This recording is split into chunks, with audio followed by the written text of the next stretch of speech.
আশা করি এই সপ্তাহের মধ্যেই আগামী নির্বাচনের তফসিল ঘোষণা করবে নির্বাচন কমিশন। আমরা যেটুকু জানি, আগামী ফেব্রুয়ারির প্রথমার্ধে ইনশাআল্লাহ বাংলাদেশের এই ঐতিহাসিক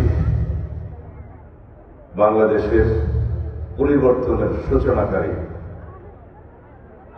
জাতীয় সংসদ নির্বাচন অনুষ্ঠিত হবে।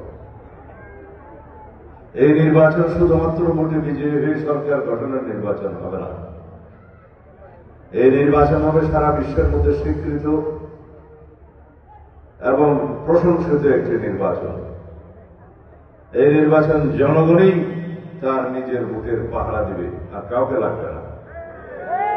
দীর্ঘ 16-17 বছর আওয়ামী ফ্যাসিবাদের কবলে পড়ে এই দেশের মানুষ ভোটাধিকার হারিয়েছে, গণতান্ত্রিক অধিকার হারিয়েছে, বাংলাদেশের নাগরিকদের সকল রকমের অধিকার তারা হারিয়েছে, অধিকার ভোগ করতে পারে নাই।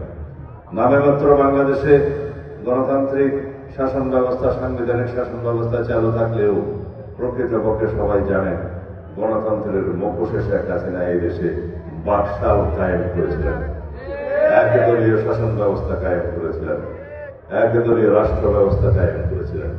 ফলশ্রুতিতে বাংলাদেশের জনগণ রক্ত দিয়ে শেখ হাসিনাদের পতন ঘটিয়েছে। আজকে শেখ হাসিনা তার নির্ধারিত ঠিকানা দিল্লিতে গিয়ে অবস্থান করছে।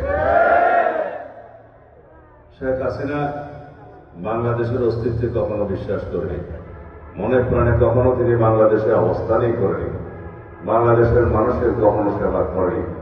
তারা শুধু সেবাদাস হিসাবে এবং একটি পার্শ্ববর্তী দেশের সেবাদাস হিসাবে বাংলাদেশে তারা ক্ষমতায় অধিষ্ঠিত ছিল, এই দেশের সম্পদ পাচার করার জন্য, এই দেশকে কড়াক রাজ্যে পরিণত করার জন্য।